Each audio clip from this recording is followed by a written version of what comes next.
माहिती आहे की ऊन खूप जास्त आहे, पण आपण सावलीत बसलोय तर तुमचा आवाज माझ्यापर्यंत पोहोचू शकतो. एक्साइटमेंट कुठे? किती एक्साइटेड आहात?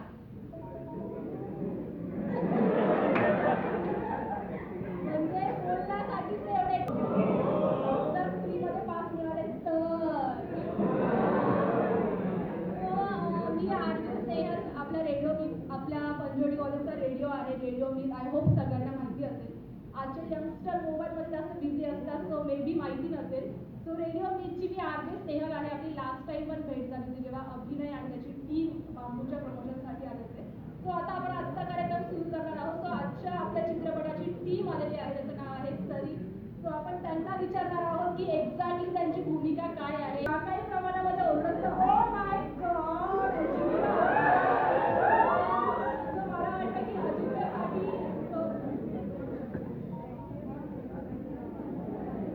मला वाटतं की अजिंक्यला प्रश्न विचारण्यासाठी आणि मुलींचं माझ्याकडे लक्ष नाही आहे. मी त्याला काय विचारू मला सांगतो मी त्याला काय विचारू. सगळ्यांच्या गप्पा सुरू झाल्या, पण ठीक आहे. मुलांना तर शैलीला प्रश्न विचारायचा असेल तर मुलं विचारू शकतात.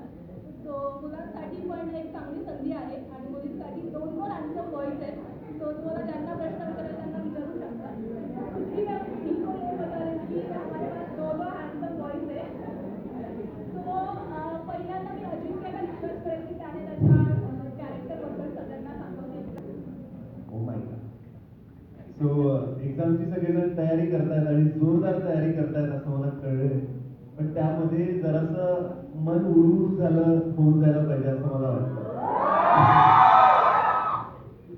मन उडून झालं तर गाणं खूप फेमस झालं ते, काहीही कळलं काहीही वळलं तुझ्या विना काही पाहिना, वाऱ्यावर कधी पाण्यावर आता थाऱ्यावर मन नाही, बेचैन बेभान झालं या प्रेमात तुझ्यात गुंतून राही, बघते बसून गालात हसून खुदू खुदून झालं हो, मन उडू उडू उडू उडू उडू उडू उडू झालं, मन उडू उडू उडू उडू उडू उडू झालं. गाणं हा परफॉर्मन्स माझ्यासाठी इतका स्पेशल आहे कारण ही मालिका करण्याच्या आधी मी विठू माऊली नावाची मालिका केली होती, ज्यामध्ये मला म्हणजे अगदी पायाचं दर्शन घ्यायला माऊलींच्या म्हणून तिथे सेटवर यायचे आणि मला असं होतं अरे माझी भूमिका तर घराघरात पोचली आहे पण माझ्या चेहऱ्याला अजून ओळख नाही, जी ओळख मला इंद्रा म्हणून दिली आणि मुलींचं जे रिॲक्शन आता येत आहे ते काहीसे येऊ लागले. पण ह्याच्या सोबतच माझा एक विचार, तुमच्यापैकी किती लोक छोट्या शहरातून आले, एक कुठल्या जे मोठ्या मेट्रो सिटीमध्ये मुंबई पुण्यात राहत नाहीत असे किती जण आहेत? ऑलमोस्ट सगळे. सो तसंच मी पण परभणीमध्ये माझं एज्युकेशन घेतलंय 12वी पर्यंत. इंजिनिअरिंग मी पुण्यातून केलं आणि त्यावेळेला असा मागे कुठेतरी बसणारा, बॅक बेंचर्स कदाचित रिलेट करू शकते, असा मागे कुठेतरी बसणारा मी असायचो. विचार करायचो, आमच्या शाळेत पण त्यावेळी काही ऍक्टर्स आले होते. मी असा विचार करत होतो की अरे यार भारी आहे आपण, मी तर काय ग्रेट दिसत पण नाही, मला काही जमेल की नाही, पण लहानपणापासून स्वप्न बघितलंय, आपण ते पूर्ण कधी करणार. थँकफुली माझ्या कॉलेजचा स्टाफ पण इतकाच मनमिळावू होता जसा तुमचा असेल अशी मी अपेक्षा करतो. सो त्या तुमच्यातल्या त्या प्रत्येक स्वप्न पाहणाऱ्या, आणि स्वप्न पाहणं म्हणजे फक्त ऍक्टर बनण्याचं स्वप्न नाही, तुमच्यातल्या त्या प्रत्येक स्वप्न पाहणाऱ्या व्यक्तीला मला आज मनापासून सांगायचंय की स्वप्न खरोखर पूर्ण होतात आणि ते माझं झालंय सरी या चित्रपटातून. याच्या आधी टकाटक 2 नावाचा सिनेमा केला. प्रत्येक कॅरेक्टर वेगळ्या पद्धतीने करण्याचा माझा प्रयत्न असतो आणि रोहित हे कॅरेक्टर इतकं प्रेमात पडण्यासारखं आहे. तो कॉलेजचा सगळ्यात गुड लुकिंग मुलगा असतो, तो ड्रॉइंग काढत असतो, तो खूप कमी बोलणारा, त्यातल्या त्यात तुमच्यातला सगळ्यात गुड लुकिंग मुलगा ज्याला खूप भाव मिळत असेल तशा टाईपचा रोहित असेल. मुली सांगू शकतील का कोण असतं, कोण मुलगा? चला शिक्षकांसमोर हे टॉपिक नको बोलूया. पण या रोहित सोबतच या फिल्म मध्ये आदी आहे. आमच्या दोघांच्या आयुष्यामध्ये एक मुलगी आहे दिया नावाची, जी ऋतिका श्रोत्री. ऋतिका श्रोत्रीला तुम्ही ओळखता? तिचा टकाटक 1 किंवा डार्लिंग हा सिनेमा तुम्ही पाहिला असेल. टकाटक मधला तिचा डायलॉग पण खूप फेमस आहे, तो गजरा लाव तुझ्या गाडीला, समथिंग आहे का. त्या ऋतिकाने